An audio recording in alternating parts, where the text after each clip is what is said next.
Namanya Villa Ayunda, sebuah bangunan besar yang dulu jadi kebanggaan warga setempat karena dimiliki oleh seorang artis papan atas era 2000-an. Waktu itu, villa ini sering banget muncul di televisi, entah sebagai lokasi syuting sinetron atau sekadar tempat liburan si artis yang terkenal ramah dan murah senyum. Letaknya di daerah Puncak Bogor, berdiri megah di atas bukit yang menghadap langsung ke hamparan kebun teh dan hutan pinus. Dari luar, pemandangan villa itu benar-benar seperti rumah impian. Cat putihnya bersih, jendela-jendelanya besar, dan di halaman depannya ada air mancur kecil yang selalu menyala, menciptakan suara gemericik air yang menenangkan. Namun semua cerita indah itu berhenti di tahun ke-2015. Secara tiba-tiba, villa itu kosong. Tidak ada lagi lampu yang menyala di malam hari. Tidak ada lagi suara tawa atau musik yang terdengar dari dalam. Konon, si artis pemiliknya pindah ke luar negeri tanpa alasan yang jelas. Sejak itu, Villa Ayunda dibiarkan terbengkalai. Rumput liar mulai tumbuh tinggi di halaman, cat dindingnya mengelupas, dan air mancur yang dulu jadi ikon villa, kini hanya menyisakan kolam kotor penuh lumut.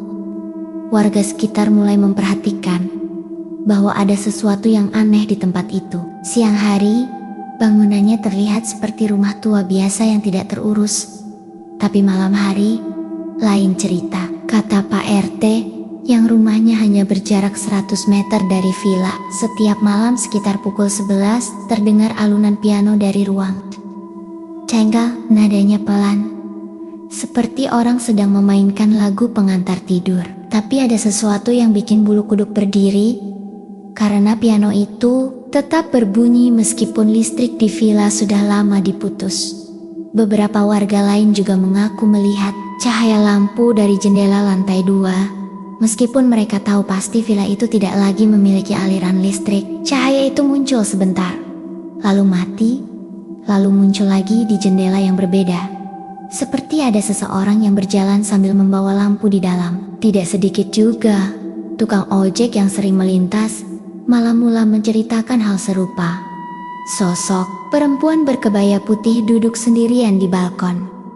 Rambutnya panjang menjuntai sampai menutupi wajah. Katanya, sosok itu tidak bergerak, hanya duduk menghadap ke jalan, seolah sedang menunggu seseorang.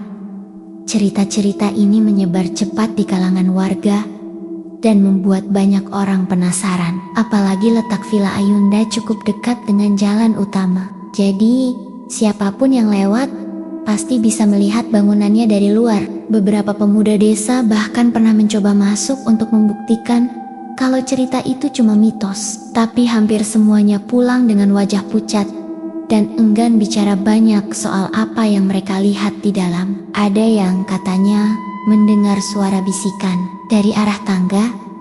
Ada juga yang mengaku melihat bayangan melintas di cermin. Padahal mereka sendirian.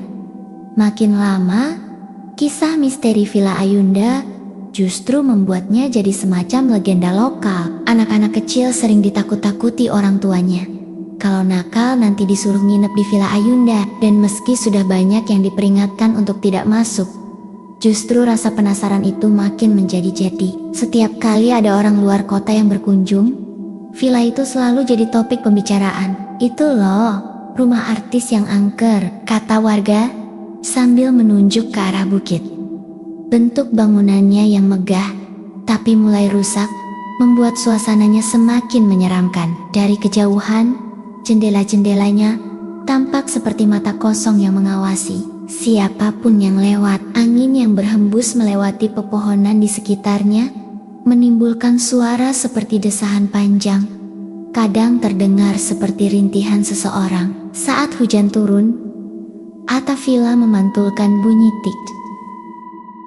tik-tik yang bercampur dengan gelegar petir, membuat siapapun yang melihatnya dari bawah merinding.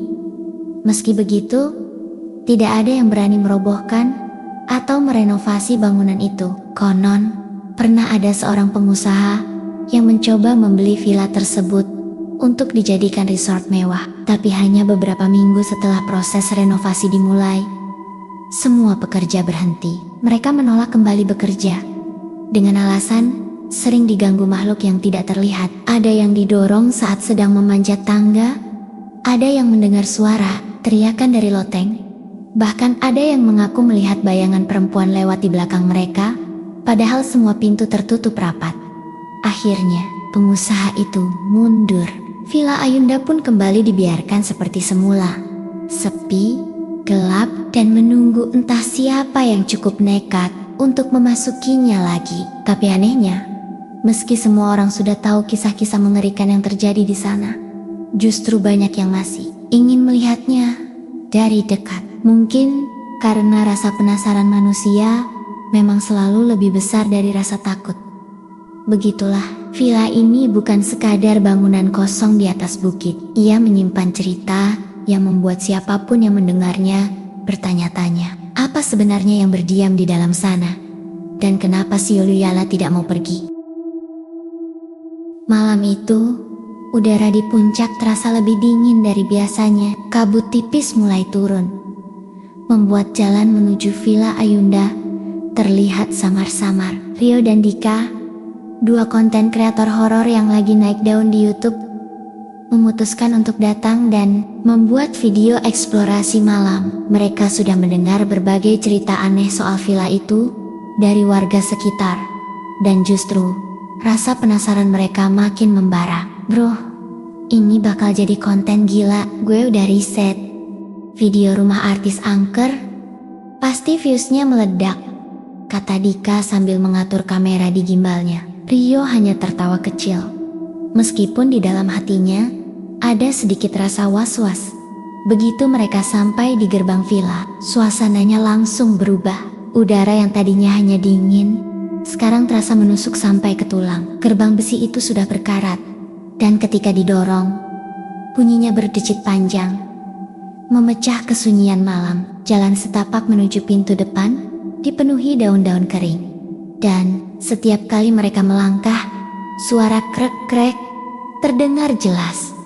Rio mengangkat kameranya. Oke guys, kita udah di depan Villa Ayunda, rumah artis terkenal yang katanya udah lama kosong. Kalian bisa lihat sendiri kondisinya. Suaranya agak bergetar, tapi dia berusaha tetap terdengar santai di depan kamera.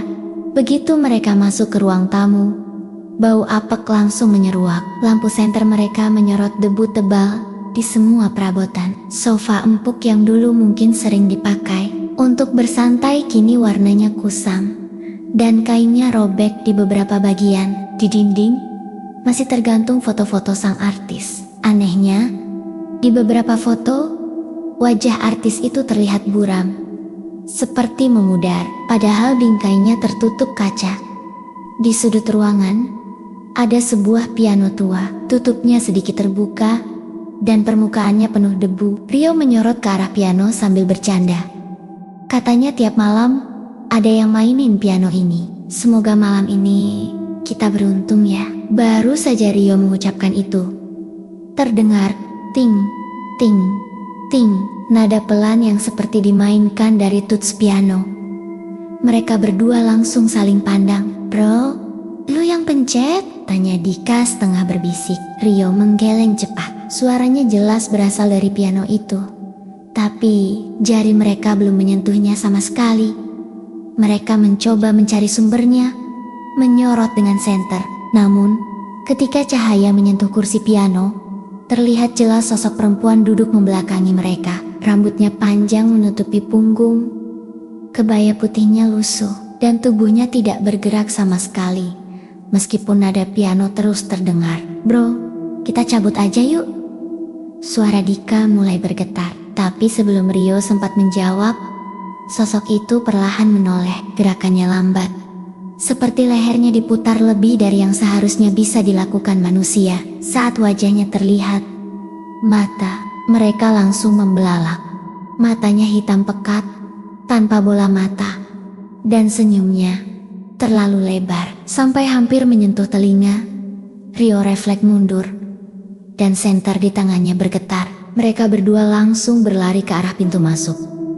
Tapi anehnya, pintu yang tadi mereka biarkan terbuka, kini tertutup rapat. Mereka mencoba menariknya, mendorongnya, bahkan menendangnya. Tapi pintu itu tidak bergeming sama sekali. Suara tok, tok, tok mulai terdengar dari arah tangga, seperti seseorang sedang berjalan turun. Tapi langkahnya berat dan tidak beraturan. Kadang cepat, kadang lambat. Suara itu semakin lama semakin dekat. Dika panik mencari jendela untuk keluar. Tapi kaca jendela dipenuhi kawat besi yang tidak mungkin mereka dobrak dengan tangan kosong. Langkah itu berhenti tepat di belakang mereka. Perlahan, mereka menoleh. Tidak ada siapa-siapa di tangga. Tapi, tiba-tiba, dari atas, muncul sosok perempuan yang tadi duduk di piano.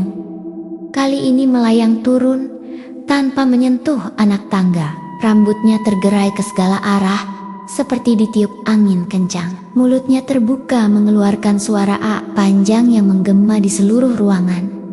Rio dan Dika langsung berlari masuk ke dapur, mencari pintu belakang. Namun saat mereka membuka pintu itu, yang terlihat bukan halaman belakang, melainkan ruang tamu tempat piano berada. Mereka berdua terdiam, napas terengah-engah. "Bro, ini udah gak benar," kata Rio sambil mundur. Tapi dari sudut ruangan, kursi piano kini kosong. Nada piano berhenti. Hening. Mereka saling pandang, berharap semua itu cuma halusinasi. Tapi dari cermin besar di dinding, terlihat jelas sosok perempuan itu berdiri tepat di belakang mereka. Meskipun kalau mereka menoleh, ruangan kosong. Itulah saat mereka sadar, mereka bukan cuma terkunci di villa itu, mereka sedang diamati. Sesuatu yang tidak kasat mata ada di sana, bersama mereka, dan tidak berniat membiarkan mereka keluar begitu saja. Mereka berdiri mematung di depan cermin besar itu. Napas tersengal-sengal. Rio mencoba mengedipkan mata, berharap bayangan di cermin akan hilang. Tapi justru semakin jelas. Sosok perempuan berkebaya putih itu berdiri di belakang mereka. Hanya berjarak satu langkah, rambutnya yang panjang dan kusut seperti hidup, bergerak pelan meskipun tidak ada angin. Senyumnya tetap lebar, dan dari sela bibirnya mengalir cairan hitam kental yang menetes ke lantai. Jangan nengok bro," bisik Dika dengan suara nyaris tak terdengar. Tapi sebelum Rio bisa menahan diri, rasa takutnya berubah jadi dorongan untuk memastikan. Dia menoleh, dan yang dia lihat membuat jantungnya seperti berhenti berdetak. Sosok itu benar-benar ada, berdiri begitu dekat, hingga Rio bisa mencium bau anyir bercampur tanah basah yang menyengat hidungnya. Perempuan itu mengangkat tangan pelan, jari-jarinya kurus, panjang kuku-kukunya hitam dan retak. Tangannya hampir menyentuh bahu Rio. Tapi tepat saat itu, lampu senter mereka berkedip-kedip. Dalam sekejap, sosok itu menghilang. Mereka berdua langsung memanfaatkan momen itu untuk berlari ke arah tangga. Mungkin, pikir mereka, lantai atas punya jendela yang bisa dipanjat keluar. Tapi setiap kali mereka naik 2 atau 3 anak tangga, udara di sekitarnya semakin dingin. Napas keluar seperti asap putih. Dari atas terdengar suara pintu dibanting berulang kali. Brok, brok. Begitu sampai di lantai 2, mereka melihat koridor panjang dengan banyak pintu di kanan dan kiri. Semua pintu tertutup rapat, kecuali satu di ujung lorong yang terbuka sedikit. Dari celahnya terlihat cahaya lampu redup berwarna kuning pucat. "Gue rasa kita nggak usah masuk ke situ," ucap Dika. Tapi Rio sudah melangkah lebih dulu. Pintu itu berderit saat dibuka, dan ternyata ruangan di dalamnya adalah kamar tidur besar. Di tengah ruangan ada ranjang besar dengan sprei putih yang masih rapi, seolah baru saja dirapikan seseorang. Di meja rias di sudut kamar ada cermin bulat besar, dan di depan cermin itu sosok perempuan tadi sedang duduk membelakangi mereka. Kali ini dia memegang sisir kayu, menyisir rambutnya pelan-pelan. Tidak ada suara selain serak, shrak, shrak. Dari gerakan sisir itu, Rio menelan ludah, mundur satu langkah. Tapi lantai kayu di bawah kakinya berderit, dan suara sisiran itu langsung berhenti. Perlahan, sosok itu menoleh. Tapi kali ini, dia tidak bangkit. Dia hanya tersenyum, sambil menggerakkan mulutnya tanpa suara, seperti sedang mengucapkan sesuatu. Dika yang berdiri di belakang, mencoba menyalakan kamera untuk merekam. Tapi layar kamera hanya menampilkan gambar kamar kosong. Tidak ada ranjang, tidak ada meja rias, tidak ada perempuan itu. Hanya dinding kusam dan lantai berdebu. Bro, kita udah gak di dunia yang sama, bisik Dika. Suaranya gemetar. Tiba-tiba, pintu kamar menutup sendiri dengan keras. Lampu di dalam ruangan padam, dan kegelapan menelan semuanya. Rio meraba-raba mencari gagang pintu, tapi yang dia sentuh malah sesuatu yang dingin dan licin. Saat dia mencoba menarik tangannya, benda itu menggenggam balik. Teriakan Rio dan Dika menggema di seluruh villa. Dalam sekejap, mereka merasakan tubuh mereka seperti didorong mundur, dan tiba-tiba saja mereka terjatuh di halaman luar villa, tepat di depan gerbang. Nafas mereka terengah, tubuh lemas. Mereka saling pandang, memastikan ini bukan mimpi. Saat mencoba bangkit, Rio melihat ke dalam melalui pagar. Villa itu tampak gelap, sepi, seperti tidak pernah ada kejadian apapun. Tapi di lantai 2, di balkon yang menghadap jalan, berdiri sosok perempuan berkebaya putih itu. Dia diam, hanya memandang ke arah mereka, sambil menggerakkan tangannya perlahan, seolah melambai. Beberapa hari kemudian, warga menemukan kamera mereka di depan gerbang villa. Saat memutar rekamannya, tidak ada satupun dari kejadian yang Rio dan Dika ceritakan. Video hanya menunjukkan mereka berjalan-jalan di dalam bangunan kosong, berbicara sendiri, seakan berbicara dengan udara. Namun, di menit terakhir, terdengar jelas suara perempuan berbisik dekat mikrofon. "Kalian sudah aku lihat, sekarang aku akan datang."